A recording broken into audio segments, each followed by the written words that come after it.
Hello guys, welcome to YouTube channel. మన channel ప్రతి ఒక్కరు సబ్స్క్రైబ్ చేసి నోటిఫికేషన్ బెల్ మళ్ళీ అందరూ ఆల్లో పెట్టేసుకోండి for more interesting movie updates.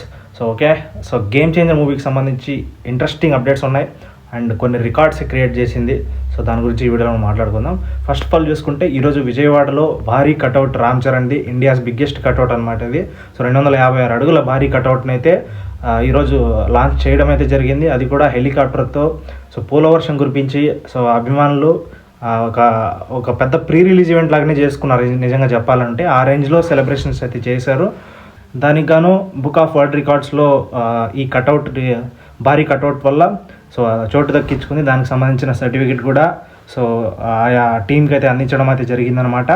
So and pre release event లాగానే జరిగింది నిజంగా చెప్పుకోవాలంటే. ఒక మినీ ప్రీ రిలీజ్ ఈవెంట్ లాగా సో కటౌట్ సెలబ్రేషన్సే జరిగాయి ఈరోజు విజయవాడలో.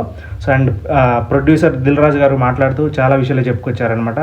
సో సినిమాకి సంబంధించి ట్రైలర్ వర్క్ అయితే జరుగుతుందంట. సో జనవరి 1st అయితే ట్రైలర్ అయితే వచ్చేస్తుంది అనేసి ఆయన అయితే చెప్పడం అయితే జరిగింది. ట్రైలర్ మాత్రం నెక్స్ట్ లెవెల్లో రావడానికి వాళ్ళు ప్రయత్నిస్తామని చెప్పడం అయితే జరిగింది. అండ్ ట్రైలర్ జనవరి 1st అయితే వస్తుంది. అండ్ ట్రైలర్కి సంబంధించిన అప్డేట్ మనకి రేపు ఒక పోస్టర్ ద్వారా రిలీజ్ చేసే అవకాశం అయితే ఉంది. అదే కాకుండా సినిమాకి సంబంధించి ఫైనల్ అవుట్పుట్ అయితే రెడీ అయింది. సో చిరంజీవి గారు అయితే ఈరోజు చూశారంట. చూసిన తర్వాత దిల్ రాజుకి ఫోన్ చేసి మరీ చెప్పారంట, సినిమా మాత్రం అదిరిపోయింది, సంక్రాంతికి హిట్ కొట్టబోతున్నాం అనేసి చిరంజీవి గారు అయితే చెప్పడం అయితే జరిగిందంట. సో అదే కాకుండా ప్రీ రిలీజ్ ఈవెంట్ ఆంధ్రాలో కూడా చేయబోతున్నారు.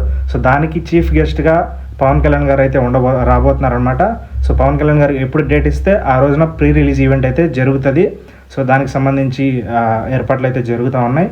అండ్ అదే కాకుండా ప్రీ రిలీజ్ ఈవెంట్ ఇప్పటి వరకు ఎక్కడ జరగని విధంగా భారీ లెవెల్లో ప్రీ రిలీజ్ ఈవెంట్ ప్లాన్ చేయాలనేసి దిల్ రాజు గారు అయితే చెప్పడం అయితే జరిగింది.